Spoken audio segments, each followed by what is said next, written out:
दोस्तों, हमारे देश में अच्छे पढ़े लिखे लोग भी कानून की छोटी छोटी बातों से अनजान हैं। इसी कारण एक इंसान को समस्याओं से जूझना पड़ता है और कभी कभी इतनी हानि उठानी पड़ती है जिसकी भरपाई करना बहुत मुश्किल हो जाता है। नमस्कार, मैं हूं प्रभात परवाना। कानून कवरेज के इस खास शो में आपका स्वागत है। मेरे साथ सीट पर हैं सुप्रीम कोर्ट के अधिवक्ता श्री आर.के. शर्मा जी। शर्मा जी कानून कवरेज सीरीज के लेखक हैं। यह पुस्तक श्री नरेंद्र मोदी एवं हाई कोर्ट व सुप्रीम कोर्ट के जजों द्वारा अनुमोदित है।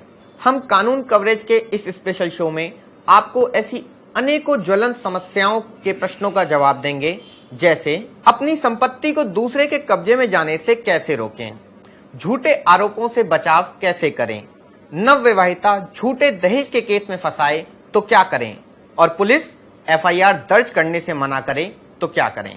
क्या मात्र आई लव यू कहना जेल जाने का आधार बन सकता है? लिव इन रिलेशनशिप कब लीगल मानी जाती है? क्या कोई रेप पीड़ित महिला 1 वर्ष बाद भी एफआईआर दर्ज करा सकती है?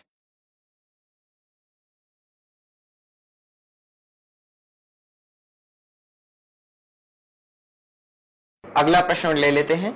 अगला प्रश्न नितिनी जी का है।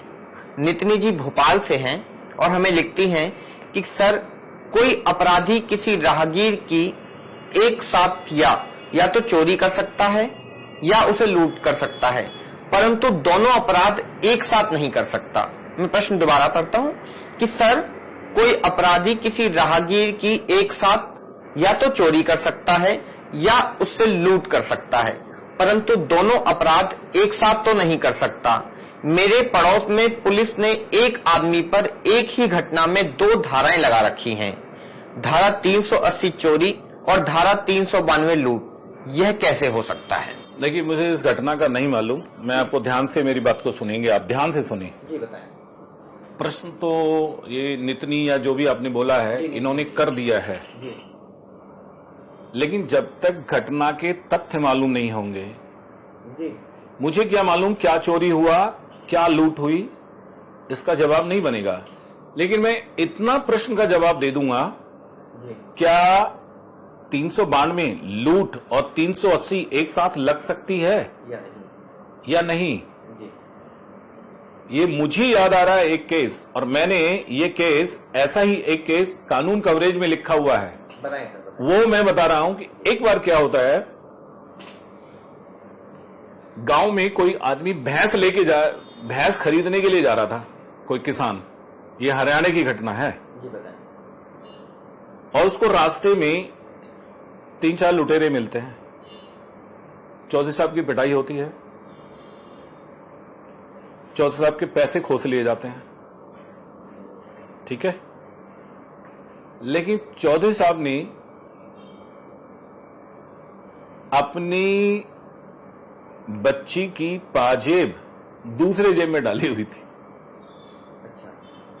वो उसमें जोड़ लगवाना चाह रहे थे, कुंदे में। कुंदा समझ रहे ना, पाजेब का कुंदे में जोड़ लगवाने जा रहे थे कि मैं भैंस भी ले आऊंगा वहां से और ये जोड़ भी लगवा लाऊंगा जी। चौथ साहब के वो सारा खगोड़ लिया, इकट्ठा कर लिया। चौथ साहब ने सारे पैसे दे दिए, पिट भी लिए, जाके थाना जमा वो हो गया। थाने में पुलिस रिपोर्ट दर्ज करा दी। अब जब वहां रिपोर्ट दर्ज करा रहे थे, क्या क्या हुआ, तो उसने तो पैसे ही लिखवाए।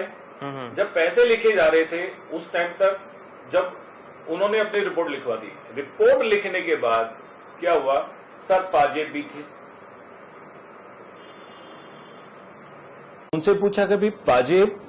कहते हैं जी वो मेरी तो तलाशी ली थी और मैं इतना डर गया कि मेरे दोनों हाथों में, दोनों जेबों में हाथ डाल दिए।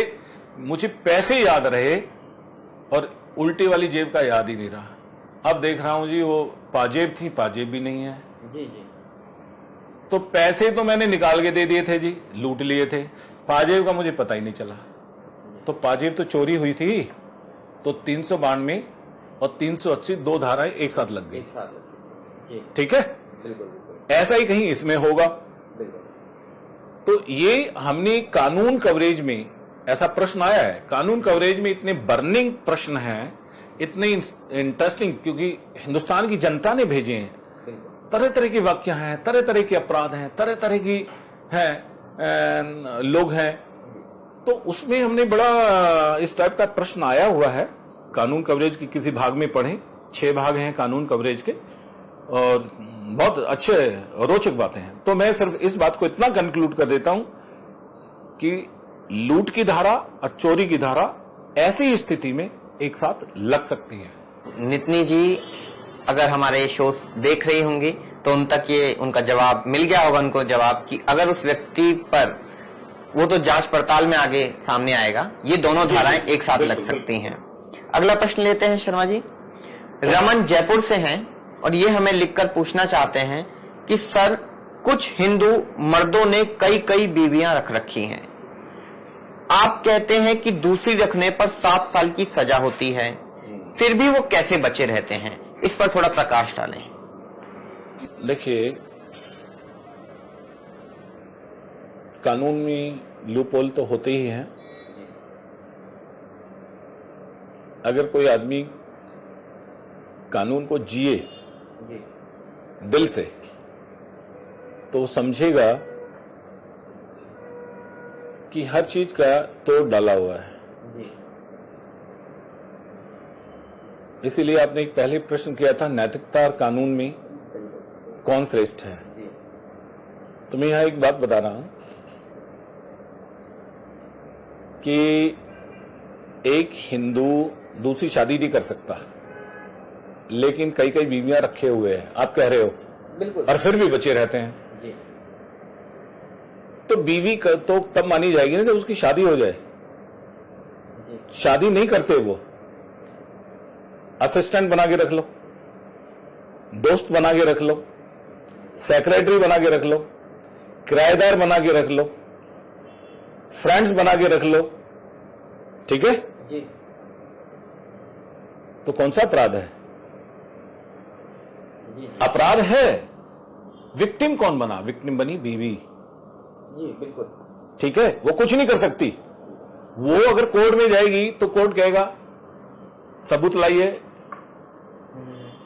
मैरिज सर्टिफिकेट लाइए, दूसरा फोटो लाइए, कहां शादी की है, बैंड बाजे की रसीद लाइए, कौन सा बैंड बाजा था दूसरी शादी में, वो कहां से बेचारी लाएगी? नहीं ला सकती ना। लेकिन बीबियां उसने 100 रखी हैं और खुलेआम रखता है, बिल्कुल खुलेआम रखता है, नाम दूसरा दे दिया जाता है। तो आपका जवाब का पूरकता मैंने आपको दे दी है।